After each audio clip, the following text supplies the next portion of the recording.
Welcome. Well, we're with our partner here, Ish and Ish, we've been working together for the last 12 months. There's lots of fractional ownership out there in the world, but you know, there's a difference between investing fractionally in quality assets and in rubbish. Sure. What attracted you to working with us? I think one of the first things that you look for when making an investment is the safety, security, and transparency in whatever you bring on the table for all these investments. And one of the things that really struck me when I looked at the platform the first time was how safe, secure, and transparent this entire process was, and how it was being run on a global scale, not just on a regional scale, but on a global scale. I think that's what really attracted me. And all our investors, whether they are small investors or big investors, safety, security, and transparency are three words that go right through. You know, I love that, and I think, Rian, I'd love you to talk, because a lot of people think that a fintech platform is just about the tech and investing, and there's so much more to it. Tell us a little bit, and again, I know you could talk for 3 hours on this, having architected the entire system. Give us the pricey version of how do we get that safety and security that Ish is talking about. Yeah, indeed. So the first thing that we do is that there's high levels of compliance. There's about 4 levels of compliance that happens, which with investment structuring, I think the key point there is ensures that the marketplace is more about technology and you've got your compliance, your investment structuring and your legal.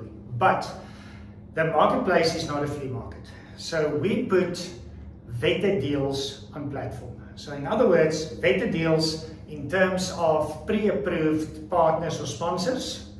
And we take that very serious because our responsibility is for investors to make an informed decision, and hence the due diligence process is so important. Talk to us about those 4 steps, the macro analysis, the micro analysis, the DD. It really is important for investors to understand the level of understanding in this industry. Technology, as I always say, is just the enabler, but you still have to have the fundamentals right. Yeah, so if you talk about macro analysis, we talk about that as the spotlight or our thesis. So for us to be able to go and find the correct opportunities in the areas where there is drivers of return, what we do is we have identified the different drivers of returns for, let's say, industrial assets, logistic assets, multifamily assets, and so on. And then we run a macro screen where we then go and we zoom into the world and see where's those fundamental factors that support the returns. And that's where we go and we find partners and then, of course, investment opportunities. And talk to us through those partners now. So now we've done the macro analysis, we want to be in industrial warehouses in America. What do we do next? So the first thing that we do is we do quite a lot of in-depth due diligence or research on our partner or a sponsor. Because if we can trust our jockey, we know that there's a high chance of probability of the success of a deal, but more importantly, that the targeted returns will materialize. One thing, by the way, that we take very serious, because we offer reliability and predictability of returns. So if we go to an investor and we say we target X%, we want to make sure that the deviation is not too big or too large. But when we look then at the sponsor due diligence, there's 3 things that a sponsor needs to tick first before we even go further. The first thing is we look at their corporate governance and discipline. In other words, are their annual filings up to date? Their tax submissions, is that up to date? And so on. The next thing we look at is what's their financial soundness. So we look at their assets, does it cover liabilities? In terms of liquid cash, how many months of expenses can they cover through their liquid cash? Management accounting, financial statements, is that up to date? Why is that so important? Remember, what we do is we use an SPV or a special purpose vehicle to obtain exposure into an investment opportunity which is managed by our sponsor. So if our sponsor doesn't show corporate governance in their own business, there's a risk that they're not going to do it in the SPV, which put our investors at risk. From a financial soundness perspective, although we have external cash custody through Lemonway, Once the money is invested into the deal, our partner has control or access to the funds. And we need to make sure that they're not going to channel short-term funding for their operations using our investor money. And then the third thing that's critical to us is we do not create exits for sponsors. We need to make sure that our partners' interests are aligned with our investors' interests. So we want to make sure that they put between 5 to 10% of their own money in the form of equity into a deal. And then secondly, that is so important. Get your partners to put money right next to your money. Yes. Yeah. And then the second point is, if there is senior debt, in other words, we go to a bank to get finance for the rest, that they sign personal guarantees. So in other words, their own wealth is on the line. And then the third thing is, there's something that we call a preferred return. So let's say the preferred return is 9. We first give investors a 9% return before the partner can start getting some of that excess cash flows. Absolutely. So if we've ticked those 3 things, we say yes, in principle, we can continue. Then we drill down a bit more during the due diligence, and I just want to mention a few things. So the first thing is we are dealing with specialists. We don't want to deal with a commercial real estate company that say they do industrial, multifamily, medical, and so on. We want to deal with a partner that focus and specialize in industrial, medical, and so on. The entity need to be in existence for at least 5 years. And it's quite important that the directors, or let's call it the principals, the core team, need to have at least a minimum of 20 years combined experience. But in many cases, that's almost like the absolute minimum. We've got an emerging sponsor on platform where the 2 partners got 45 years of combined experience, just to give you an idea. One of our other partners, Feldman, you're looking at 75% years combined experience. Then it's quite important for us to understand the team that's going to look after our clients' investments. What's their qualifications? Relevant qualifications. What's their relevant experience? But more importantly, the team doesn't have the depth to cover all the activities that they need to do in terms of property investment and property management to ensure we get the right outcome. And then the last thing we look at is track record. So in other words, how many deals have they successfully exited?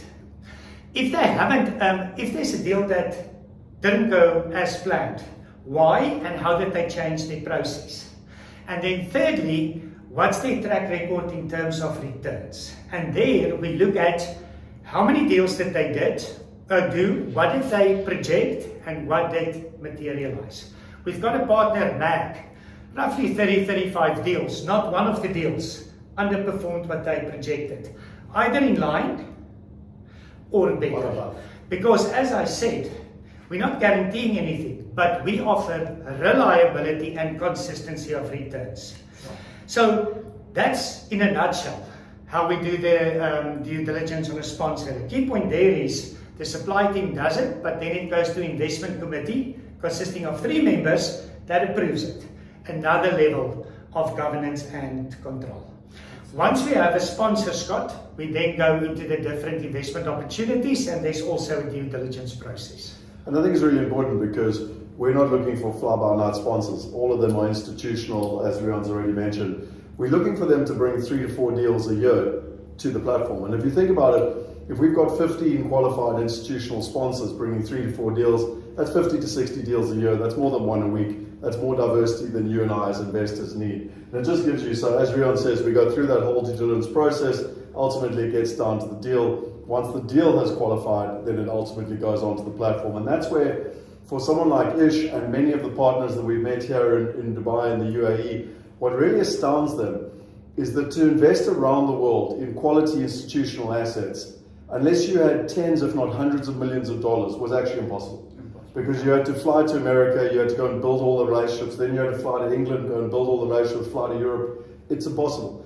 What Rion and the team have done is take all of those global relationships and bring them into one place where people can safely and simply invest, but with access to global opportunities in terms of that diversification. My last thing that I just wanted to talk to Rion is, talk to us just about the 4 asset classes that we focus on, because we talk a lot about diversification, We diversify across countries, we diversify across currencies, we diversify across assets, and you're about to explain the assets, and we also diversify across partners within the assets. So you really do have true diversification across all markets. Yes, Scott. So it's quite important. So maybe let's just talk about diversification between countries. So we currently offer deals in the US, Europe, UK will be coming online soon, Australasia. In terms of currencies, although we raise investor equity in dollars, and although they earn their return in dollars, but if you invest, let's say, in an Australian asset, the underlying currency is Australian dollar. If you invest in the UK, it's Great Britain pound. So there is diversification. But then in terms of the assets, we look at 4 alternative asset classes. The one is commercial real estate. The other one is structured notes, which provides predictable income. Then private equity or venture capital, and then ESG, green energy, alternative energy, through things like solar panel investing. And I think what is just so important within commercial real estate, people think of real estate as residential and developments. That's not what we're about. We're about income generating real estate, and we break it down into industrial, logistics, multifamily or residential, office, old age care, medical, co-living, new economy. So even within commercial real estate, we are different because we like income generating assets, and we've got a broad base of alternative or sub asset classes within commercial real estate. Look, there's so much news. We've spent nearly 12 minutes talking about it. If you want to look, we can go much deeper. You can read the institutional due diligence reports, etc., etc. We've got all that documentation available. Ish, final comments in terms of, this is the first time that you've actually met Rion. We've been in meetings all week now with some of the most influential people, including the Sheikh's office, right through to some of the biggest wealth managers. How much comfort has it given you hearing and meeting people in the flesh, not only meeting Rion face to face, but actually meeting and seeing how others react to the processes we've got? I think it's been tremendous to see first-hand reactions from on-ground people who would go and actually sell, who would interact, and be the front end, as they call it, the face. I think that's where the real confidence comes from. However, having said that, having interacted with Ria and yourself over the last few months, I think it's reinforced a belief that this is a really, really solid process, and this is the future of investing. So when we talk about the future of investing, the world is moving in this direction. Yeah, if you're not one of the first movers, then you might just get left behind in the race. And that's the way I look at it. Awesome. Well, thank you to both of you. And hopefully in this short video, we've tried to explain how you can now use technology to safely and simply invest in the alternative asset space. Cheers. Thank you.